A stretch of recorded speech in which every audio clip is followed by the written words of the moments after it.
Clemson lost last night to Tennessee. Final score was 14-31 in the Orange Bowl.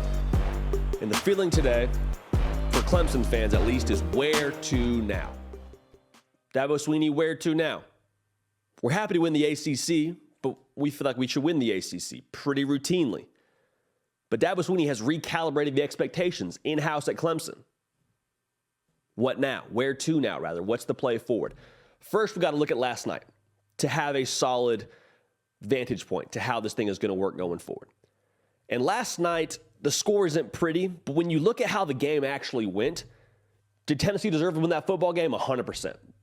They won that game, and I don't think it was quite as, I don't think that's up for debate, right? It's not up for debate is Clemson, could they have won that game? They didn't bring it last night. When you look at that game on tape and you watch it back today, the thing that sticks with you, the thing that just stings, is there were so many opportunities for Clemson they just didn't cash in on. And against a team like Tennessee, you can't afford to leave money on the table. You just can't. With how explosive that offense is, with all the pieces that they have over there, you just can't do it. And so to go, Dabo Swinney said this, 1 for 6 in terms of scoring opportunities in the first half, that's a huge open door for Tennessee. And then at the end of the half, to not get points there with Cade Klubnik and taking that, tackle in the open field and time running out on you, you can't do that. You can't spot a team like Tennessee, so much opportunity, and then still stay in the football game. And that just continued to compound and add up. Missed field goals. You can't leave the door that open for the Tennessee Volunteers. And that's why it stings. Because not only did they win that game, Tennessee, but you just didn't bring it at all. You did not play at all to how well you believe you're capable of in-house at Clemson.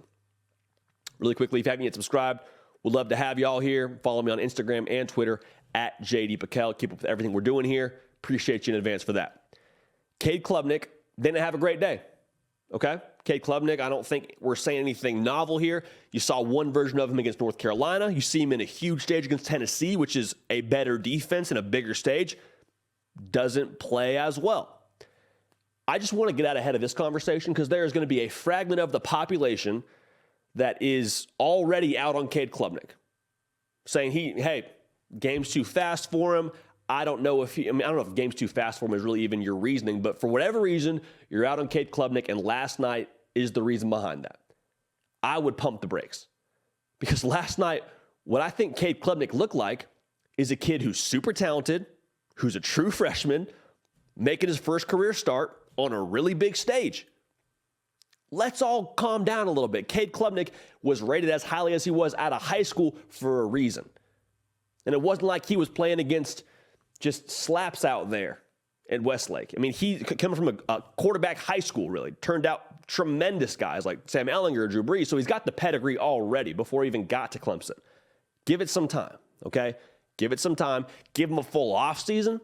Give him a full winter conditioning program. He's going to be okay. He's going to be just fine. He's your guy going forward for Clemson. He didn't really have a clean pocket that frequently either. Some of that probably falls on him a little bit with being too quick to scramble, but 26 pressures. Everybody was getting super upset with DJU and, hey, he's not making quick enough decisions and why can't he get rid of the ball? And I'm just saying, it looked pretty similar offensively to me last night in terms of the result, at least, what you got with Clemson. So I think moving forward for Clemson, you got to look in the mirror, man. You just have to look in the mirror. And a lot of people, whether it's fair or not, have blamed the quarterback position from DJU to Cade Klubnik last night for the reason why they haven't been successful or why they didn't win this game or that game. I have said this really since they lost Notre Dame. The problems at Clemson are beyond the quarterback position. The quarterback position didn't lose you the game against Notre Dame.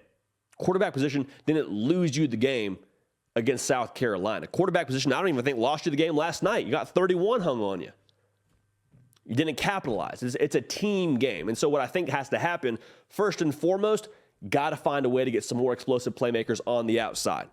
Right now, there is one flavor of play style for Clemson, And that is big physical receivers that will win 50-50 balls for you. That's great. But when you need to stretch the field, we need to pop the top on our defense, that has to be available to you. In modern college football, if you don't have that, it's tough to really be flexible as an offense and take advantage of what Cade Klubnik has. He can sling the rock, man. Get him some guys to stretch the field. Now, how do you do that? Well, obviously, develop from the high school level, and Clemson recruits well. Routinely, it's what they do, bringing great players to Clemson that fit what they do. It's great. They're going to do that.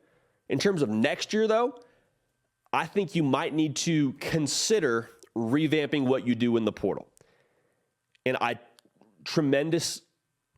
I say this? I have tremendous respect and admiration for the culture at Clemson. I think it is second to none. I think it is special. And I think it is a beautiful thing that they have there in Clemson, South Carolina. And I understand wholeheartedly the desire to protect that, and to respect the people in that locker room by protecting that. With that being said, I think there has to be some flexibility and some different approach to, we can still protect this culture and still go get quality human beings and quality players from the transfer portal by doing our homework that way and doing our process in the portal. Because if you don't do that, I think you're failing to adapt to the game. And the coaches that have stood the test of time and the coaches that are continuing to dominate at an elite level, at a top tier level, the level that Clemson's been at and want to get back to, they've adapted to the game. Nick Saban, a great example. It's not so much an off the field thing like the portal, but his offense wasn't working. Brings in Lane Kiffin, revamped the offense. Alabama's now a modern offense. I think that's what you have to do at Clemson. Far be it from me to question Dabo Swinney, but from the outside looking in, that's what I'm seeing, and that's what I would love to see happen at Clemson. Because here's the thing. They used to be, before Dabo Swinney got there, a program that'd be thrilled to play in Orange Bowls. I mean, it would be the creme de la creme. It'd be awesome.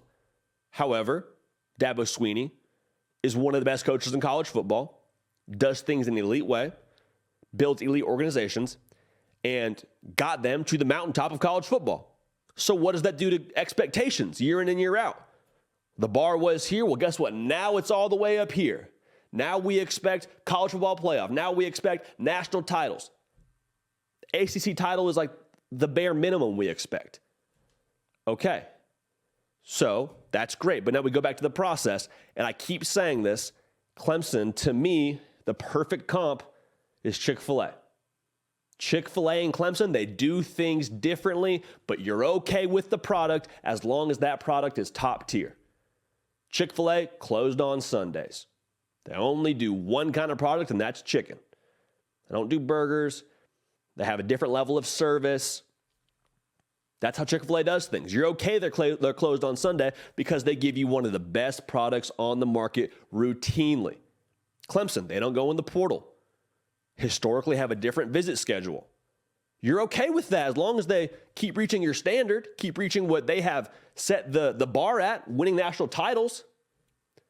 But if Chick-fil-A one day comes out and gives you a subpar product, you're going to say, why are y'all closed on Sundays? This sandwich is disgusting. Your way of doing things then doesn't matter to me because I'm not okay with the results.